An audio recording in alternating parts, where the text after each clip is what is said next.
My name is Jeffrey Van Wingen. I'm a family physician practicing in Grand Rapids, Michigan with 20 years experience. The point of this video is to help you shop safer and get takeout food safer during the stay-at-home shutdown due to the coronavirus pandemic. Today is March 24th, and we've been in this for about a week here, and things are just starting to get serious. I'm a healthcare provider under a lot of stress. Please be nice in your comments. We are at stay-at-home orders here in Michigan, and more states are coming on board with this, and our movements are restricted. Italy went on a stay-at-home order on March 10th, and despite that, they posted their greatest death toll on March 20th. So people are moving, and with that movement comes risk.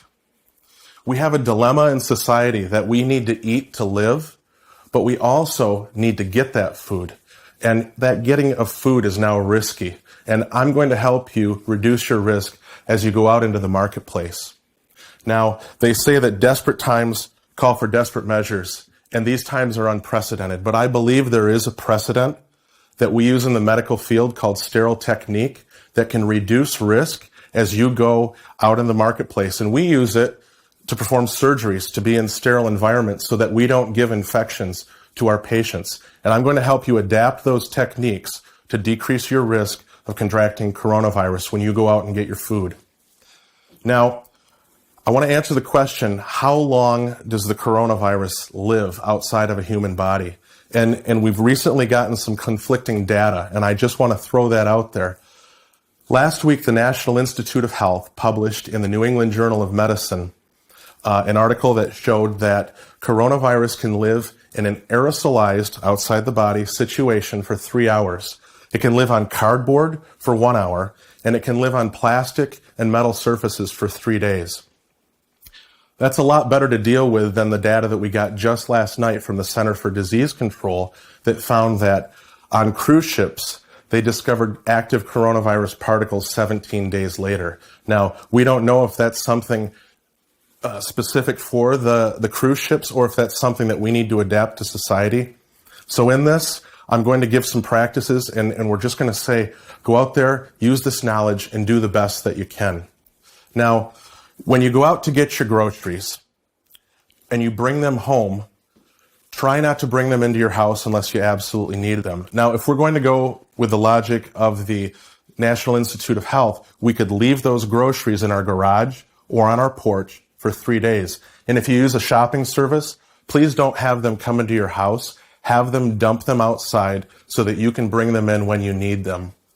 And if you must bring them in, we're going to go through some tips using these modified sterile techniques to remove possible coronavirus from the groceries containers and the groceries themselves. Now, thinking about how I can explain this to a public, imagine that the groceries that you have are covered with some glitter. And your goal at the end of this is to not have any glitter in your house, on your hands, or especially on your face. And imagine that disinfectants and soap, they have the power to dissolve that glitter. So when you're out in the store, it's not just about wiping down the shopping cart handle with an antiseptic wipe. We need to do more than that. We need to be better than that when we go into the supermarket. Here's some tips. Wipe down your cart. When you look at items and you're considering buying, commit to buy those items before you pick them up. You don't know if there's coronavirus on those, and you don't want to be putting coronavirus on those. Stores are doing better. They're sanitizing their stores at night, but they are not sanitizing every canned good and every plastic wrapped item. Don't go to the supermarket if you have any respiratory illness whatsoever. Furthermore, don't allow your loved ones over the age of 60 to go to the supermarket. We need to take care of our elders in these times, and we can bring groceries to them after we've ensured that they're safe. Plan before you go to the supermarket. Minimize your time in the supermarket. And I recommend that you get 2 weeks worth of groceries when you go. Now, before I go outdoors and get my groceries to bring them inside, I'm going to sanitize my table. I'm just going to use a standard disinfectant. And on that note, The Center for Disease Control says that we can use any standard disinfectant to rid our surfaces of coronavirus. I'm going to saturate this so that when I come to it and go back to it, I'm going to consider this as clean.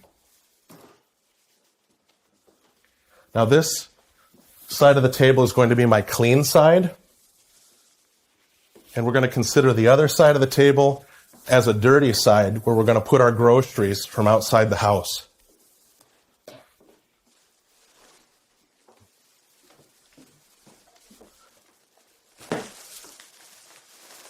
So remember, everything that goes to this side of the table is going to be considered clean and sanitized. Now I have a bag with some medicine in it.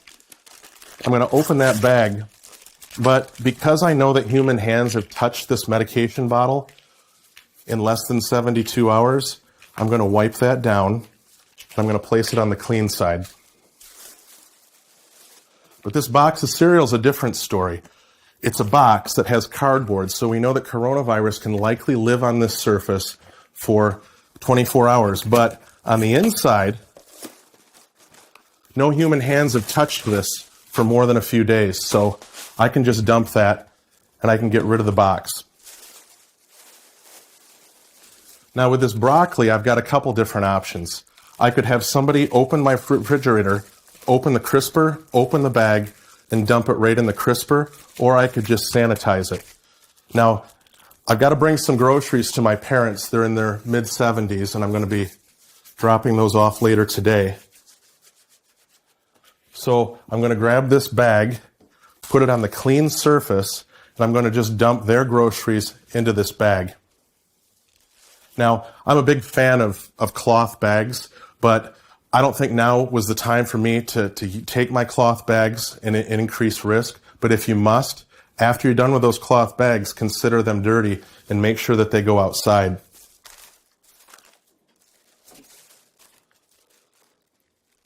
So I'm going to wipe this down and make sure that your rag is good and saturated with disinfectant, because you got to be putting that disinfectant on these groceries, and you got to be making sure that you're scrubbing them.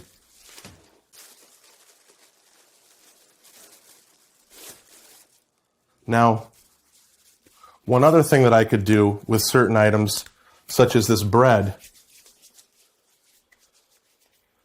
is I can use clean containers to dump items inside without touching those items. So I'm going to just dump this bread into this container to seal it off and not allow any sort of contamination of the bag.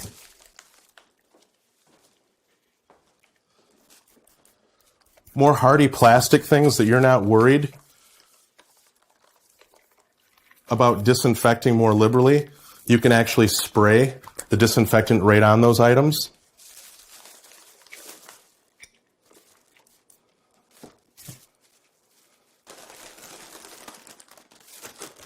Now these chips, again, I could dump them into a container, but I'm just going to choose to spray them off. That's okay, before they go into the pantry. Now, you want to wipe off the areas that you think humans' hands were touching a bit more liberally than the areas that you don't think human hands have touched. That's all common sense stuff. Now lastly, I've got some fruit here, and the way I'm going to handle fruit is I'm going to treat this fruit, which is pretty much porous. It's kind of like our skin. So if I wash that like we should be washing our hands for 20 seconds, then that should be just fine. I'm going to dump it in some soapy water here. And I'm going to come back and watch each one individually. And I do think that the better you are soaking the fruit, the better it's going to be as far as your chances of getting that completely sterilized from coronavirus.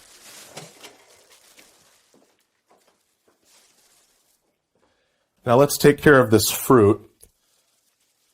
According to the Center for Disease Control, we should wash our hands with soap, getting lots of friction for about 20 seconds. So For video purposes, I'm going to be a little quicker here, but we should be spending ideally 20 seconds on each piece of fruit, just washing and scrubbing. I know all this seems like it's time consuming, but these days, in truth, people do have a bit more time on their hands. Let's be methodical and be safe and not take any chances. What I'm going to do is just rinse it off, try to get all the soap off it, and then we're good to go. Now let's talk about takeout. Okay, so I've just returned from foraging for some food. I have a clean table all around, some clean plates, and my goal, since I don't know the situation inside of the fast food restaurant, is to get this food over to here in a clean way and then get this cleaned off and get it outside the house. So to do that, I'm going to wash my hands here.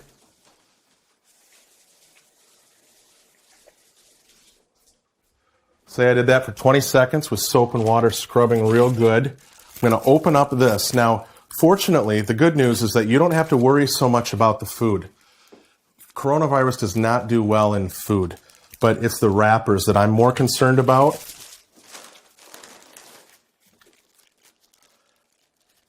And I know you're asking, can I microwave this? And the answer to that is absolutely yes, you can. Now, I'm not talking about the novel COVID-19 coronavirus. I'm referring to some other coronavirus species, and studies showed that even just a little bit of microwaving takes care of the coronavirus. In addition, heat destabilizes the coronavirus as well. The downside is that on the other side, with frozen foods, you're not going to do so well. Some coronavirus species can live inside of a frozen environment for up to 2 years. So I would not consider your freezer safe ground to kill coronavirus. A good example would be a frozen pizza. You bring a frozen pizza in, you've got the cardboard box, you've got some plastic wrapping, and with that, you can dump the plastic out and consider the cardboard dirty, and then go ahead, clean your hands, and put that plastic into the freezer, and you're good. With ice cream, I would make sure that you use some disinfectant to scrub down the outside of the container before you put it into the freezer. With sauces, you want to try to get these sauces onto the plate without exposing to